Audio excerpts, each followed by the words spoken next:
Hello guys, welcome back to Civil Mantra. तो आज की वीडियो में हम यूनिट 3 का पार्ट 2 को कवर करने वाले हैं, जिसके अंदर हम differentiator, integrator, differential amplifier and comparator के टॉपिक को यहाँ पर खत्म करेंगे। ठीक है, तो ये यूनिट 3 का बोल सकते हो कि थ्योरी पर्पज से लास्ट वीडियो होगा, जिसमें हम ये सारे इंपॉर्टेंट टॉपिक्स को है उनको समझेंगे। तो पहला जो टॉपिक आता है हमारा वो आता है डिफरेंशिएटर। ठीक है, तो अब डिफरेंशिएटर क्या होता है? बेसिकली डिफरेंशिएटर एज इन जैसे हम डिफरेंशिएशन करते हैं, डिफरेंशिएटर तुम्हारा सेम वही चीज करता है बाय यूजिंग एन ओपैम्प, है ना। ओपैम्प तो हम लोग पढ़ चुके हैं। तो ओपैम्प तुम्हारा कैसा एज अ डिफरेंशिएटर काम करता है, वही चीज हम यहाँ पर समझेंगे। So a differentiator is a circuit that gives an output based on how fast the input voltage is changing, है ना। देखो, अगर आपने डिफरेंशिएशन अच्छे से पढ़ा होगा तो आपको पता होगा कि डिफरेंशिएशन से हमें क्या पता चलता है। डिफरेंशिएशन पहली बात होता क्या है, कैसा होता है, अगर हम उसको ऐसे रिप्रेजेंट करें। मान लो ये कोई डिफरेंशिएशन का टर्म है डीवी बाई डी टी। ठीक है, तो अब ये डीवी बाई डी टी का मतलब क्या है कि ये तुम्हारा जो वी है वो टाइम के रिस्पेक्ट में कितनी जल्दी जल्दी चेंज हो रहा है ना। यही तो मतलब होता है। तो वही चीज यहां पर भी है। डिफरेंशिएटर एक ऐसा सर्किट होता है जो कि यहां पर बताता है कि कैसे तुम्हारा आउटपुट जो है वो यहां पर वैरी करता है जैसे जैसे इनपुट हमारा चेंज हो रहा है। ठीक है, अब इन एन ओपैम्प डिफरेंशिएटर, तो ये जो सर्किट है ये बेसिकली ओपैम्प डिफरेंशिएटर है। ठीक है, तो यहां पर देखो अब हो क्या रहा है। पहले हमने यहां पर ओपैम्प बनाया है ना। ये माइनस मतलब इन्वर्टिंग टर्मिनल, प्लस मतलब नॉन इन्वर्टिंग टर्मिनल। हमेशा ध्यान में रखना, हम यहाँ पर इन्वर्टिंग वाले केस को लेके चल रहे हैं। ठीक है, नॉन इन्वर्टिंग मत लेना, नहीं तो वो नॉर्मल सर्किट बन जाएगा। हमेशा हम इन्वर्टिंग वाला केस लेके चलेंगे। अब इसमें होने क्या वाला है, हमने अपने नॉन इन्वर्टिंग टर्मिनल को ग्राउंड से कनेक्ट कर दिया है ना, और इन्वर्टिंग टर्मिनल पे हमने क्या किया, एक कैपेसिटर लगा दिया। ध्यान में रखना, ये सबसे अलग चीज है। अभी तक हमने जो भी ओपैम्प के सर्किट पढ़े हैं वो कुछ इस टाइप के थे कि यहाँ पर एक रेजिस्टेंस लगा हुआ था और यहाँ पे एक रेजिस्टेंस लगा था, है ना, जिसको हम आर एफ कभी कभी बोल देते थे। अब इस केस में क्या होता है, डिफरेंशिएटर के केस में यहाँ पे कैपेसिटर लगता है। ठीक है, तो ये चीज ध्यान में रखना। बहुत लोग कंफ्यूज हो जाते हैं डिफरेंशिएटर और इंटीग्रेटर के बीच में। हमेशा डिफरेंशिएटर में कैपेसिटर जो होता है वो इनपुट के साइड पे लगता है। यहाँ पे हम अपना इनपुट वोल्टेज अप्लाई कर रहे हैं वी आई, तो इसको हम इन्वर्टिंग टर्मिनल बोल देते हैं, है ना।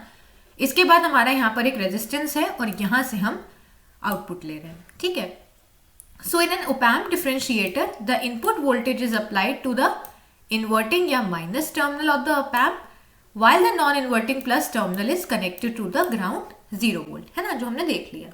अच्छा, so because of the virtual short circuit concept, the voltage as the inverting terminal also becomes 0 volt। तो ये कॉन्सेप्ट मैंने आप लोग को भी उस समय भी बताया था अपने प्रीवियस वीडियो में कि वर्चुअल ग्राउंड शॉर्ट सर्किट का कॉन्सेप्ट क्या कहता है कि इस पर्टिकुलर पॉइंट पे जो वोल्टेज होगा वो इस पर्टिकुलर पॉइंट के इक्वल हो जाएगा, है ना। अब जैसे हमने देखा कि नॉन इन्वर्टिंग टर्मिनल पे 0 वोल्ट है, इसका मतलब है कि अगर यहाँ पर वीवी वोल्ट होगा तो वो किसके इक्वल हो जाएगा, वो तुम्हारे 0 के इक्वल हो जाएगा, है ना। आई होप आप लोग समझ गए होंगे। अब ये सर्किट क्या प्रोड्यूस करता है, the circuit produces an output that is proportional to the derivative of the input voltage.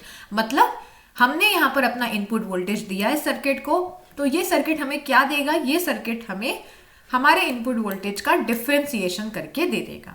ठीक है, one important thing is to note that the output is inverted, meaning it has a 180 degree phase difference compare to input. Normal सी बात है, हमने inverting amplifier वाले lecture में भी देखा था कि सिंस हमारा इनपुट इन्वर्टिंग टर्मिनल पे लगा है तो आउटपुट जो मिलेगा वो 180 डिग्री फेज डिफरेंस, मतलब 180 डिग्री इन्वर्ट होके आएगा, है ना। नॉन इन्वर्टिंग के केस में सेम फेज में होता है, तो ये चीज ध्यान में रखना।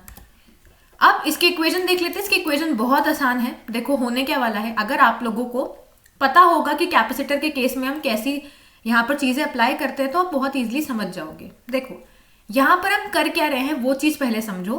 पहले हमने क्या किया, पहले हमने यहाँ पर कैपेसिटर पे करंट निकाला है। ठीक है, अगर किसी को पता है तो ठीक है, नहीं पता है तो ये जो इक्वेशन है ना इसको ध्यान में रख लो। ये आपको इसी सब्जेक्ट में नहीं, आपको आने वाले बहुत सारे सब्जेक्ट में हेल्प करेगा।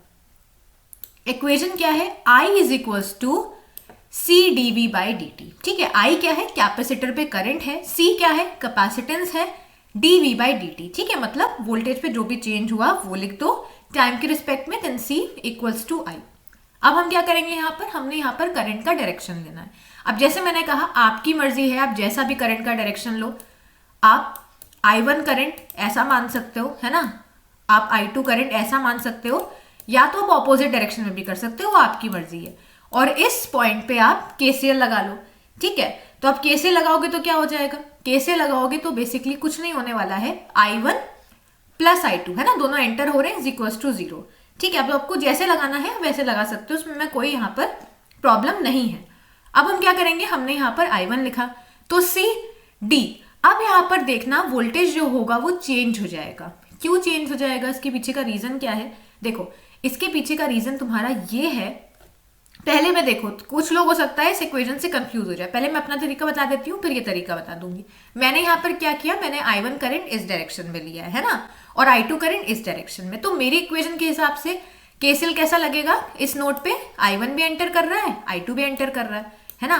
तो मेरी इक्वेशन के हिसाब से जो यहाँ पर इक्वेशन बनेगी वो बन जाएगी i1 is equals to i1 plus i2 is equals to 0, है ना। अब i1 कैसे निकलेगा, i1 मतलब कैपेसिटर पे करंट, कौन सी इक्वेशन है ये, तो इक्वेशन लगा दो c d। अब सबसे बड़ा पॉइंट v क्या ले, देखो कैपेसिटर हमेशा देखा करो, आप कैपेसिटर देखो, रेजिस्टेंस देखो, हमेशा ये चीज ध्यान रखा करो, v आपको सिंगल नहीं लेना है। जो भी यहाँ पर इलेक्ट्रिकल सर्किट में कंपोनेंट लगा हुआ है वो बेसिकली किन दो वोल्टेजेस के बीच में लगा है, वो दोनों वोल्टेज का आपको डिफरेंस लेना पड़ेगा। अंतर क्या आ जाएगा, अगर आपने करंट का डायरेक्शन ऐसा मान लो ऐसा ले रखा है, तो आपको डिफरेंस क्या लेना पड़ेगा, यहाँ का वोल्टेज 0 माइनस वी आई। ठीक है, हम इधर से इधर जा रहे हैं ना, तो 0 minus V I upon D T. लेकिन सिंस मैंने यहाँ पर करंट का डायरेक्शन इस डायरेक्शन में लिया है, तो मेरा इक्वेशन क्या बन जाएगा, d पहला आएगा वी आई, तो यहाँ पर हो जाएगा वी आई। ठीक है, minus 0, so minus 0 divided by D T. ठीक है, प्लस अब मैंने क्या किया i2, अब मैंने i2 का डायरेक्शन अपने हिसाब से ले लिया, तो अब मैं यहाँ पर क्या कर सकती हूँ, मैं क्या लिखूंगी v0, है ना, यही वोल्टेज तो यहाँ पे होगा, तो v0 माइनस 0। आई होप आप लोग समझ रहे होगे, करंट ऐसा जा रहा है ना, तो पहले हमने v0 लिखा, फिर हमने 0 लिखा अपॉन r। ठीक है, अब रेजिस्टेंस पे तो हमें करंट पता है ना, v बाय आर होता है, तो v बाय आर हम डायरेक्टली नहीं लिखेंगे, रेजिस्टेंस किसके किसके बीच पे है, एक ये वोल्टेज के बीच में, एक ये वोल्टेज के बीच में, तो दोनों वोल्टेज का डिफरेंस यहाँ पर तुम्हें ये चीज समझनी है कि तुम्हारे करंट के डायरेक्शन पे डिफरेंस डिपेंड करेगा। ठीक है, अब इसको सॉल्व कर लो, देखो इक्वेशन वही आएगी C D V I by D T, इसको उधर लेके जाओगे तो माइनस में आ जाएगा, तो आप देख सकते हो यहाँ पे तुम्हारा माइनस आ रहा है। अब यहाँ पर क्या हुआ है, यहाँ पर हमने करंट का डायरेक्शन उल्टा ले लिया है, i1 ऐसा ले लिया है, ठीक है, i2 ऐसा ले लिया है, तो इक्वेशन यहाँ पर ऐसी आ गई है। सॉल्व करके देखो, हमारी भी इक्वेशन यही आ रही है, ये वाली, है ना, और उनकी भी इक्वेशन वही आ रही है, मतलब सिमिलर केस है, कोई प्रॉब्लम नहीं है, तुम्हारी मर्जी, तुम कैसा भी करंट का डायरेक्शन ले सकते हो, बस आंसर जो आना चाहिए वो सेम आना चाहिए। ठीक है, मतलब तुमने जो केसीएल लगाया है वो केसीएल करेक्ट होना चाहिए। तो यहां से जब हम इसको सॉल्व करेंगे तो हमें v0 मिलेगा minus R C D V I by D T. अब मैं ये रिकमेंड करूंगी कि आप ये इक्वेशन जो वैल्यू है इसको याद कर लो। क्यों, बहुत बार पेपर में हम लोग कंफ्यूज हो जाते हैं कि कैसा करंट लेना है, कैसे किसके बीच में डिफरेंस करना है। उस केस में आप क्या कर सकते हो, ऐसे सिचुएशन से बचने के लिए आपने क्या किया, अगर आप भूल भी गए हो, बीच में आपने थोड़ा थोड़ा यहाँ पर इक्वेशन को इलैबोरेट किया, लास्ट में अगर आपका आंसर सही होगा तो 99% चांस होते हैं कि एग्जामिनर फुल नंबर दे देता है। ठीक है, और अगर आपने आंसर ही गलत करा होगा तो वो समझ जाएगा कि हाँ इवेंचुअली बीच के स्टेप गलत होंगे तभी आंसर गलत आया है। ठीक है, तो हमेशा ये चीज ध्यान में रखा करो, कोई भी डेरिवेशन कभी भी करो, उसका जो आंसर है फाइनल आंसर, जैसे डिफरेंशिएटर का क्या आंसर है ना, हमने इन्वर्टिंग पढ़ा था, नॉन इन्वर्टिंग पढ़ा था, तो उस केस में minus R F by R V I, है ना, 1 plus R F by R I. तो ये सारी जो इक्वेशंस हैं इनको याद कर लिया करो। ठीक है, ताकि ये सारी जो सिचुएशंस हैं इनसे बच सको। अब हम क्या करेंगे, अगर हमने आरसी को 1 सेकेंड ले लिया है तो तुम्हारा जो आउटपुट बनेगा वो कुछ ऐसा बनेगा, और आप देख सकते हो D V I by D T मतलब डेरिवेटिव। ठीक है, और यहाँ पर माइनस साइन जरूर ध्यान में रखना, क्यों माइनस है, क्योंकि हमने इन्वर्टिंग टर्मिनल पे इनपुट लगाया है। ठीक है, तो आई होप आपको डिफरेंशिएटर समझ में आ गया होगा, बहुत आसान है, सिर्फ आपको सर्किट ध्यान में रखना है और कैसे इक्वेशन यहाँ पर फॉर्म हो रही है वो चीज ध्यान में रखना है। ठीक है, अब इंटीग्रेटर पे चले आते हैं। देखो इंटीग्रेटर तो और ज्यादा आसान है, अगर आपने डिफरेंशिएटर अच्छे से पढ़ लिया है तो इंटीग्रेटर आप बहुत इजीली समझ जाओगे। बस डिफरेंस क्या हो जाता है, यहां पर भी हमने नॉन इन्वर्टिंग को ग्राउंड कर दिया है ना। इन्वर्टिंग में बस हम वहां पर कैपेसिटर इधर पे लगा रहे थे, रेजिस्टेंस यहाँ पे था। इंटीग्रेटर में हम कैपेसिटर यहाँ पे लगाते हैं, रेजिस्टेंस यहाँ पे। तो यही मैं बता रही थी, लोगों को कंफ्यूजन हो जाता है कि कैपेसिटर कहाँ, रेजिस्टेंस कहाँ। तो हमेशा ध्यान में रखना, डिफरेंशिएटर में हम इन्वर्टिंग टर्मिनल पे मतलब यहीं पे कैपेसिटर लगा देते हैं, ठीक है। और इंटीग्रेटर के केस में हम ऊपर कैपेसिटर लगाते हैं। So an integrator is a circuit. अब सबको पता है इंटीग्रेटर क्या करेगा, इंटीग्रेशन परफॉर्म करेगा। That gives an output based on the total sum या integration of the input voltage over time. इसमें हमने क्या किया है, input voltage is applied to the inverting terminal while the non-inverting terminal is connected to the ground। फिर वही बात, virtual ground short circuit के कॉन्सेप्ट से यहां का वोल्टेज और यहां का वोल्टेज इक्वल होगा, मतलब ये भी जीरो होगा, है ना।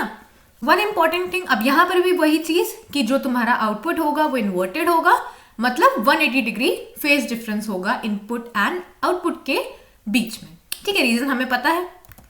अब इसमें भी इक्वेशन लगा लो, बहुत ईजी है, सेम रहेगा। देखो होने क्या वाला है यहां पर, वही चीज कि यहां पर मैंने करंट लिया ऐसा, ठीक है, I2 लिया ऐसा, तुम जैसे भी ले सकते हो, ये सबसे कन्वीनियंट तरीका होता है करंट लेने का, तो कोशिश करा करो ऐसे लिया करो।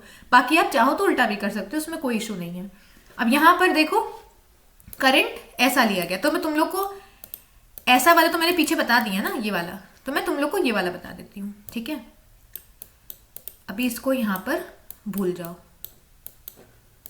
अब देखो ये जो I1 है, देखो I1 कैसा होगा, यहां पर तो जीरो हो गया है ना, तो I1 क्या हो जाएगा, 0 माइनस VI/R, ठीक है, प्लस C dV/dt। अब dV/dt क्या हो जाएगा, 0 माइनस V0/dt, क्योंकि हमने करंट का डायरेक्शन कैसा लिया है, ऐसा, ठीक है। अब इसको सॉल्व कर लो। सो माइनस V/R यहां रहा, C को हमने उधर भेज दिया, ठीक है, तो ये C dV/d0 हो गया।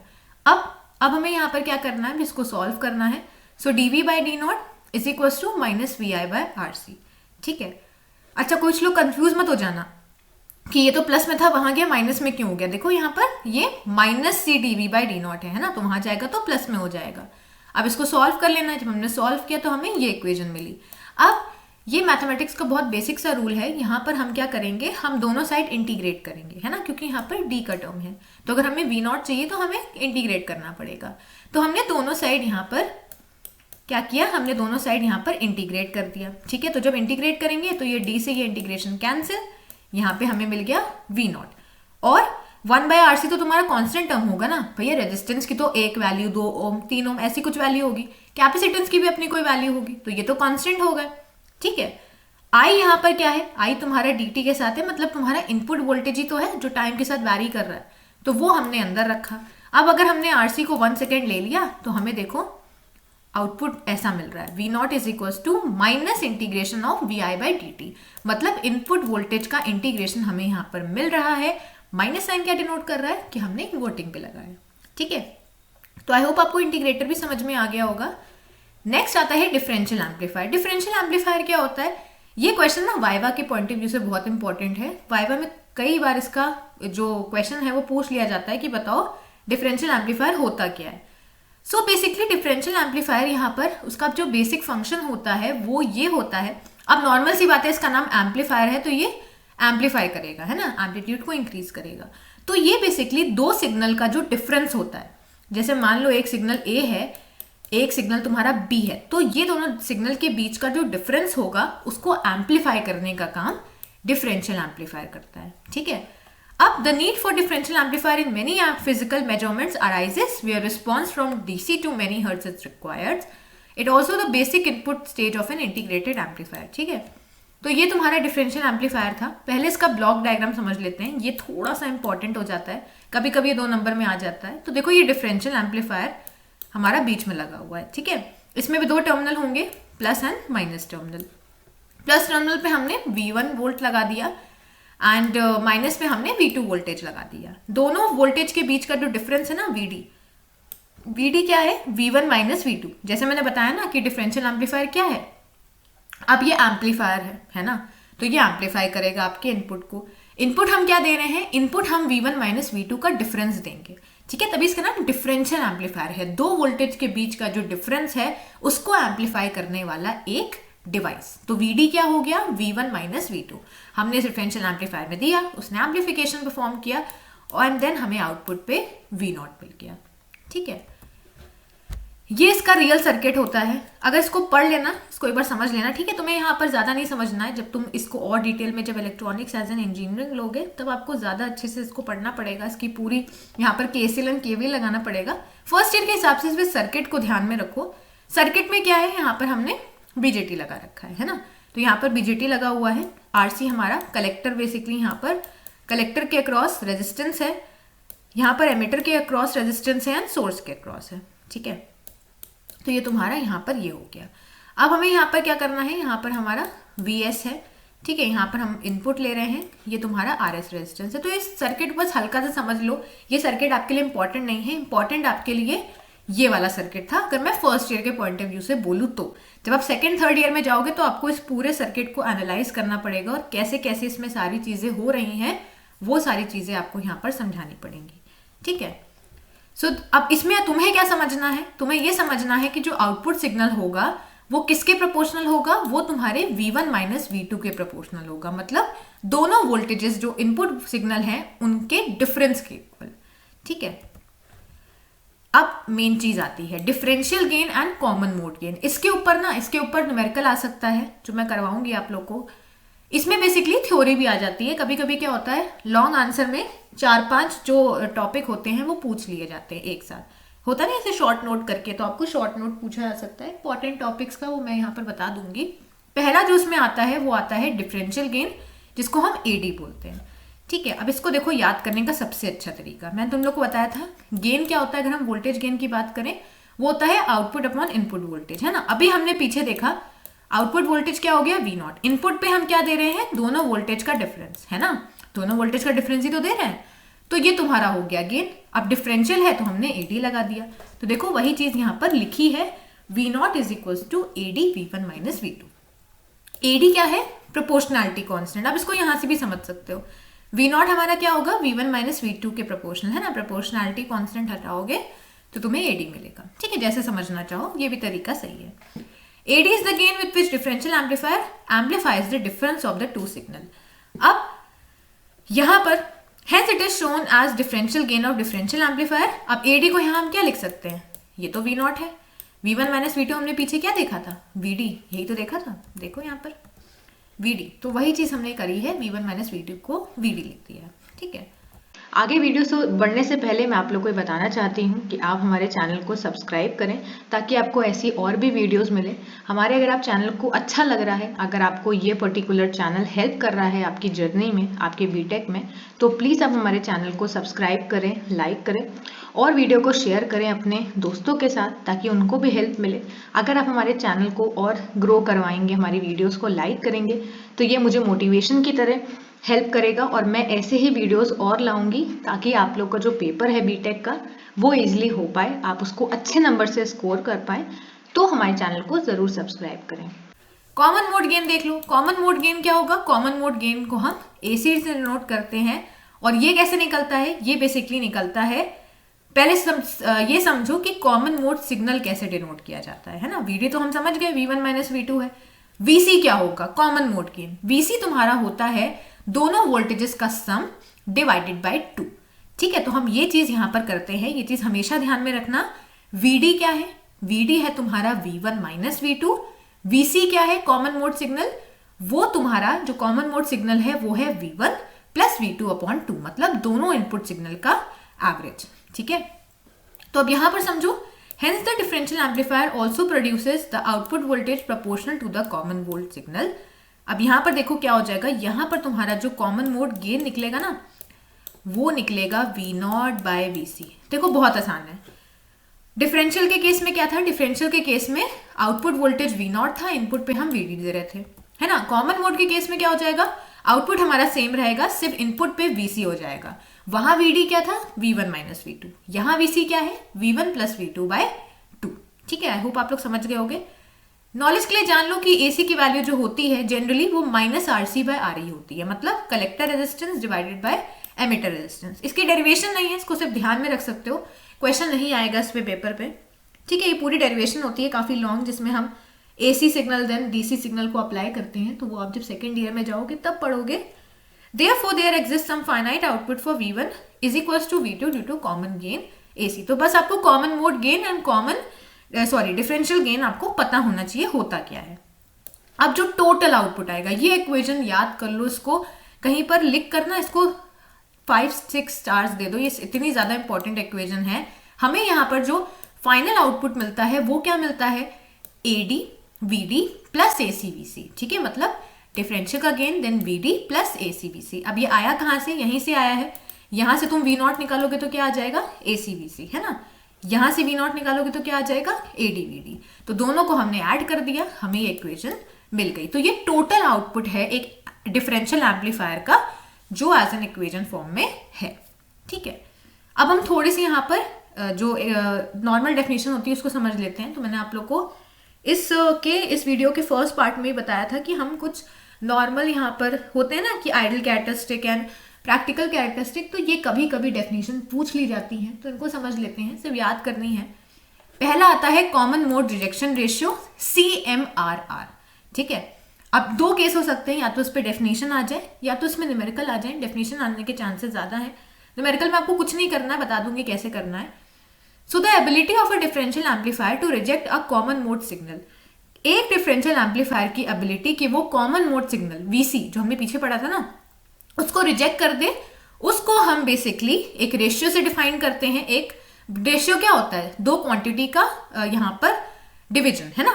तो उस रेशियो को हम बेसिकली बोलते हैं कॉमन मोड रिजेक्शन रेशियो या फिर CMRR, ठीक है। अब CMRR बेसिकली हम निकालते कैसे हैं, मेन तो इसका फॉर्मूला है ना। जब भी डेफिनेशन लिखो तो उसका फॉर्मूला भी वहां पर डिफाइन करो। तो इसको हम निकालते हैं, CMRR is equal to mod AD upon mod AC। Mod AD upon mod AC मतलब AD क्या है, डिफरेंशियल वोल्टेज गेन, है ना, और AC क्या है, कॉमन मोड गेन। अच्छा, तो तुम्हें मॉड का मतलब है कि अगर तुम्हें AD -5 भी दिया है तो तुम्हें यहाँ पर 5 ही रखना है, ठीक है। And same with AC also. So यहाँ पर CMRR क्या हो जाएगा, AD अपॉन AC। अब कोई पूछे कि अगर तुम्हें dB में चाहिए तो dB में यहाँ पर तुम्हें आंसर क्या मिलने वाला है, 20 log 10, ठीक है। अगर log की बात करें तो वो तुम्हें मिलेगा, सेम इक्वेशन को तुम्हें 20 log 10 से मल्टीप्लाई कर देना है, ठीक है। तो तुम्हें CMRR मिल जाएगा। आएगा नहीं पेपर में इसका न्यूमेरिकल, लेकिन डेफिनेशन आने के चांसेस हैं। सो डेफिनेशन यहाँ पर अच्छे से पढ़ के जाना। नेक्स्ट आता है स्ल्यू रेट। स्ल्यू रेट क्या है, स्ल्यू रेट बेसिकली वो मैक्सिमम रेट जिससे यहाँ पर जो ओपैम्प का आउटपुट है वो चेंज हो सके पर टाइम, ठीक है। वो तुम्हारा क्या है, वो तुम्हारा स्ल्यू रेट है। क्या है, फिर से बता देती हूँ। स्ल्यू रेट तुम्हारा वो मैक्सिमम रेट है जिससे तुम्हारा ओपैम्प का जो आउटपुट है वो टाइम के रिस्पेक्ट में चेंज हो सके, उसको हम क्या बोलते हैं, उसको हम स्ल्यू रेट बोलते हैं। और जो स्ल्यू रेट का यहाँ पर एक डेफिनेशन भी समझ लेते हैं। Slew rate is the maximum rate at which N op-amp change it's output voltage per unit time, ठीक है। अब इसकी यूनिट भी ध्यान में रखना, तो इसकी यूनिट होती है वोल्ट्स पर microsecond, V/μs, and determine how fast the output can respond to rapid change. कितना ज्यादा हम इनपुट को कैसे यहाँ पर रैपिडली चेंज कर रहे हैं, उसका असर आउटपुट पे कैसा हो रहा है, वो तुम्हारा बेसिकली स्ल्यू रेट बताता है। इसका भी फॉर्मूला ध्यान में रखना, हो सकता है इसके ऊपर न्यूमेरिकल आ जाए, चांस बहुत कम है, लेकिन कुछ नहीं करना होगा आपको आउटपुट वोल्टेज मिला होगा, आपको उसको डिफरेंशिएट करना होगा, है ना। तो ये थोड़ा सा फर्स्ट ईयर के हिसाब से थोड़ा सा हाई हो सकता है, तो इस पर क्वेश्चन नहीं आएगा। Slew rate is equal to dV/d0, ठीक है। V0 मतलब V आउट या V0 तुम्हारा आउटपुट वोल्टेज है। हायर स्ल्यू रेट, अब सोचो अगर स्ल्यू रेट ज्यादा होगा, स्ल्यू रेट ज्यादा का मतलब है कि तुम्हारा जो आउटपुट वोल्टेज है वो रैपिडली रिस्पॉन्ड कर रहा है जैसे जैसे हम इनपुट को चेंज कर रहे हैं। तो यहाँ पर तुम्हारा जो भी तुम्हारा ओपैम्प है वो ज्यादा अच्छे से, इसको परफॉर्मेंस जो होगी उसकी ज्यादा अच्छी होगी विदाउट किसी भी डिस्टॉर्शन की, ठीक है। अब जो नेक्स्ट आता है, अभी हमारा डिफरेंशियल एम्पलीफायर खत्म हो गया है ना, इससे ज्यादा आएगा नहीं डिफरेंशियल एम्पलीफायर में। अब जो नेक्स्ट हमारा सर्किट आता है वो आता है कंपैरेटर सर्किट। कंपैरेटर सर्किट सबसे आसान टॉपिक है पूरे, अगर मैं यूनिट 3 की बात करूं सबसे इजी टॉपिक तुम्हारा कंपैरेटर है और इम्पॉर्टेंट भी है, पेपर में आता भी है। तो देखो कंपैरेटर सर्किट क्या है, इसके नाम से समझो। कंपैरेटर का मतलब होता है दो सिग्नल्स या दो वोल्टेज को कंपेयर करने वाला एक इलेक्ट्रॉनिक डिवाइस। उस इलेक्ट्रॉनिक डिवाइस को हम कंपैरेटर बोलते हैं। ओपैम्प कंपैरेटर मतलब ओपैम्प के से बना हुआ एक कंपैरेटर, ठीक है। So a comparator is a circuit that compares two voltage, और यहां पर दो वोल्टेज को कंपेयर करके बताता है कि कौन सा बड़ा है, ठीक है। अब वो दो केसेस होते हैं, वो अभी हम आगे देखेंगे। इसमें बेसिकली तुम्हारा ऑपरेशनल एम्पलीफायर होता है op-amp in open loop mode. Open loop mode मतलब देखो, open loop and close loop का मतलब होता है, क्लोज लूप का मतलब होता है एक ऐसा सर्किट जिसमें फीडबैक हो। मान लो तुम्हारा ये कोई सर्किट है, ठीक है, यहां से हमने इनपुट दिया, यहां से हमें आउटपुट मिला, ये तुम्हारा आउटपुट है, ठीक है, ये तुम्हारा इनपुट है। तो अब ये आउटपुट तुम्हारा अगर फीडबैक होके वापस से इनपुट में जा रहा है, जो भी हम पीछे देख रहे थे ना, वो तुम्हारे सारे क्लोज लूप के एग्जाम्पल थे। तो अगर आउटपुट सिग्नल फीडबैक होके इनपुट में जा रहा है तो ऐसे सर्किट को हम क्लोज सर्किट बोलते हैं, ठीक है, या क्लोज लूप बोलते हैं। और जहां पर फीडबैक नहीं होता है इसको हम ओपन लूप बोलते हैं, ठीक है। तो ये तुम्हारा कंपैरेटर सर्किट एक ओपन लूप है, making it's output switch fully between its negative and positive power. तो अभी हम समझेंगे कब इसका आंसर यहाँ पर प्लस वीसीसी आएगा या माइनस वीसीसी। पहले इसके सर्किट को समझ लो। देखो यहाँ पर ओपैम्प लगा है ना, non inverting terminal, inverting terminal. Non inverting पे हमने इनपुट लगाया VIN और इन्वर्टिंग पे हमने V रेफरेंस लगा दिया, ठीक है। मतलब ये दो वोल्टेजेस हैं जिनको हमें कंपेयर करना है। यहाँ से हम आउटपुट ले रहे हैं, ये प्लस वीसीसी है, मैंने बताया था plus VCC and minus VCC के बारे में, तो ये वही है। अब इसकी वर्किंग कैसे होगी, देखो पेपर में या तो कंपैरेटर पूछेगा, तब आप केस में ये सर्किट बना सकते हो, ठीक है, कि प्लस पे हमने इनपुट लगाया, माइनस पे हमने V रेफरेंस लगाया, ठीक है, और ये आप वर्किंग बता सकते हो सकता है टाइप आ जाए, तो टाइप अभी हम आगे देखेंगे, दो टाइप का होता है, वो हम समझ लेंगे, ठीक है। अब देखो यहाँ पर होगा क्या, the comparator compares N input voltage Vin with a reference voltage V reference. अब देखो मैं तुम लोग को सबसे आसान तरीका बताती हूँ। तुम्हें यहाँ पर नॉर्मल सी बात है, एक सिनेरियो सबको पता होगा कि जो स्ट्रांग होता है ना, वो यहाँ पर जीतता है ना। ऑब्वियसली अगर आप किसी फाइटिंग मैच में गए हो तो जो भी अगर दो ओपोनेंट्स हैं, ठीक है, उनमें से जो स्ट्रांग होगा, मेजॉरिटी केसेस में ये चांस यही होता है कि जो स्ट्रांग होगा वो जीतेगा, है ना। वही सेम कॉन्सेप्ट जो होता है वो यहाँ पे भी लगता है। यहाँ पे कैसे लगता है, यहाँ पे ऐसे लगता है कि अगर Vin तुम्हारा V रेफरेंस से ज्यादा है, मतलब Vin तुम्हारा ज्यादा स्ट्रांग है, तो हमें जो आंसर मिलता है वो 1 मिलता है। क्यों? क्योंकि ये तुम्हारा नॉन इन्वर्टिंग टर्मिनल पे लगा है, और नॉन इन्वर्टिंग में हमेशा ध्यान में रखना आंसर हमें प्लस VCC मिलेगा, ठीक है। मैं ये तुम लोग को याद करने का तरीका बता रही हूँ। Vin अगर तुम्हारा V रेफरेंस से ज्यादा है तो Vin जीतेगा। Vin कौन से टर्मिनल पे लगा है, नॉन इन्वर्टिंग टर्मिनल पे। नॉन इन्वर्टिंग टर्मिनल का आंसर हमेशा प्लस VCC या हाई या 1 होगा, ठीक है। इसका दूसरा केस, अगर V रेफरेंस ज्यादा है Vin से तो V रेफरेंस जीतेगा। V रेफरेंस कहाँ लगा है, नेगेटिव टर्मिनल पे। आंसर क्या मिलेगा, 0 मिलेगा या माइनस VCC मिलेगा, ठीक है। बस ये सिंपल सा फंडा यहाँ लगता है। Vin is less than V reference, output goes low. Vin is greater than V reference, output goes high, ठीक है।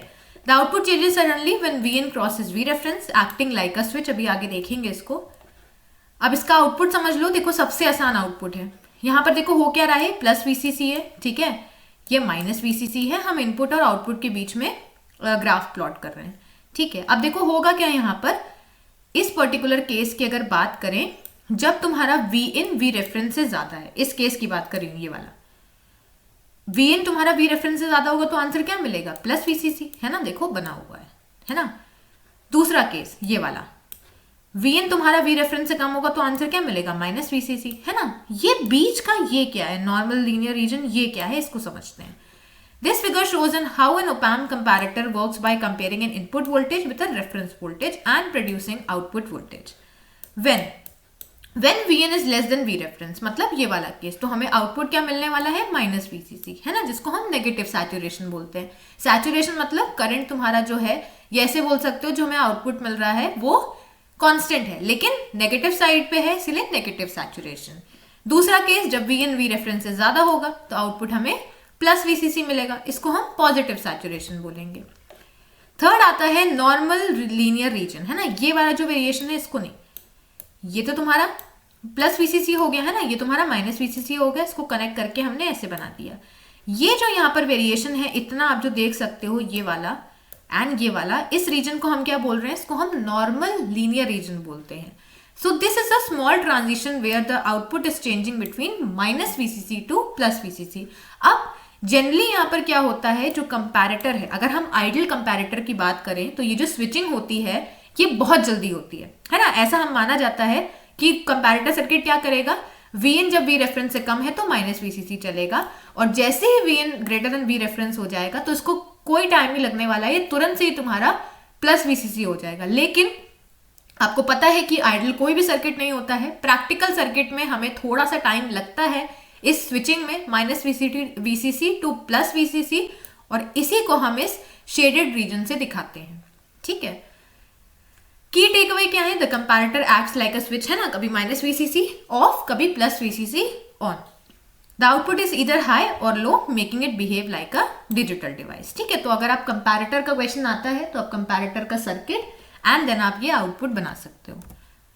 The shaded region is the transition zone, but in practical circuit it happens very quickly. This graph help visualize how an op-amp comparator decide high or low output. ठीक है, तो I hope आप लोगों को समझ में आ गया होगा.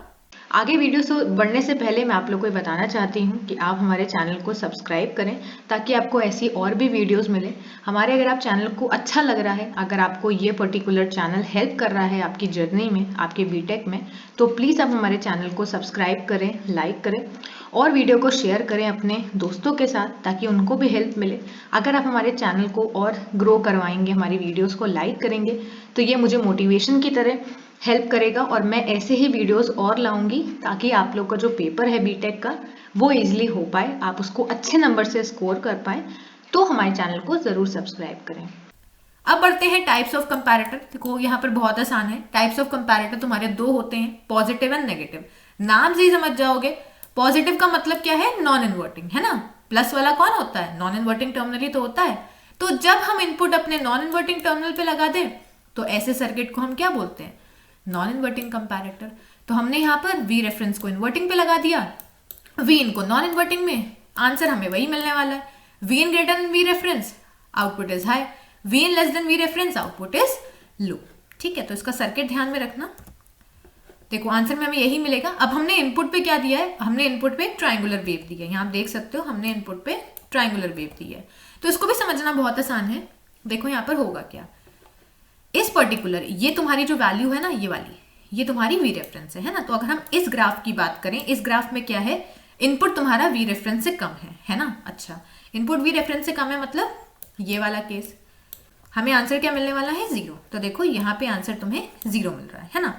अब इस केस में क्या हुआ, ये तुम्हारा V रेफरेंस है, ये तुम्हारा इनपुट है, मतलब Vin is greater than V reference. तो आंसर क्या मिलेगा, आंसर तुम्हें मिलेगा 1. तो देखो यहाँ पे तुम्हें आंसर प्लस VCC मिल गया. ठीक है, फिर वही केस आया, यहाँ पर Vn is less than V reference, answer क्या हो गया, आंसर हो गया 0. ठीक है, तो ये सैचुरेशन वाला रीजन है. आई होप आप लोग समझ गए होंगे. इन्वर्टिंग या नेगेटिव कंपैरेटर में क्या हो जाएगा, तुम्हारा जो इनपुट है वो इन्वर्टिंग टर्मिनल पे लग जाएगा, आंसर हमें अभी भी वही मिलने वाला है. बस इसमें भी देखो सेम होगा, बस जो तुम्हारी इक्वेशन थी ना पीछे, देखो ये वाली इक्वेशन को तुम पलट दो, जब इसको पलट दोगे तो तुम्हें आंसर सेम मिलेगा. यहाँ पे क्या है, Vin तुम्हारा V रेफरेंस से कम है ना, कम है ना. तो देखो अब क्या होने वाला है, इसमें मेन कैच है, यहीं पर सब लोग कंफ्यूज हो जाए. अगर Vin तुम्हारा V रेफरेंस से कम है मतलब नॉन इन्वर्टिंग टर्मिनल पे जो वोल्टेज है वो ज्यादा है और इन्वर्टिंग टर्मिनल पे वोल्टेज कम है. इसका मतलब क्या मिलेगा, अब तुम्हें आंसर 1 मिलेगा. ठीक है, क्या हुआ यहाँ पर, हमने सिर्फ यहाँ पर वोल्टेजेस को चेंज किया है, हमने यहाँ पर मेन चीज को चेंज नहीं किया है. तभी मैं तुम लोग को बता रही थी कि ऐसे मत याद करो कि Vn ज्यादा होगा V रेफरेंस से तो हमेशा आउटपुट हाई मिलेगा, ऐसा नहीं होता है. यहाँ पर कैच क्या है, यहाँ पर मेन पॉइंट यही है कि नॉन इन्वर्टिंग टर्मिनल पे अगर वोल्टेज ज्यादा होगा तो हमें आंसर 1 मिलेगा या BCC मिलेगा, और इन्वर्टिंग टर्मिनल पे अगर ज्यादा होगा तो हमें आंसर माइनस VCC या 0 मिलेगा. ठीक है, तभी यहाँ पर जो इक्वेशन है, जो डायग्राम है, जो ग्राफ है वो पूरा पलट गया है. इस पे क्या होगा, इसमें Vn तुम्हारा ज्यादा हो गया है V रेफरेंस से, मतलब इन्वर्टिंग साइड पे वोल्टेज ज्यादा हो गया है, तो आंसर क्या मिलने वाला है, माइनस VCC और 0. फिर यहाँ पे क्या हो जाएगा, Vn तुम्हारा फिर कम हो गया V रेफरेंस से, मतलब V रेफरेंस ज्यादा हो गया, तो नॉन इन्वर्टिंग पे ज्यादा वोल्टेज, आंसर क्या मिलेगा, आंसर मिलेगा 1. ठीक है, तो आई होप आप लोग को कंपैरेटर सर्किट अच्छे से समझ में आ गया होगा. आई होप आपको वीडियो अच्छा लगा होगा। वीडियो अच्छा लगा है तो वीडियो को लाइक करें, शेयर करें और चैनल को सब्सक्राइब करें। अगर आपके पास कोई डाउट है तो आप मुझसे कमेंट सेक्शन में पूछ सकते हो। Thank you.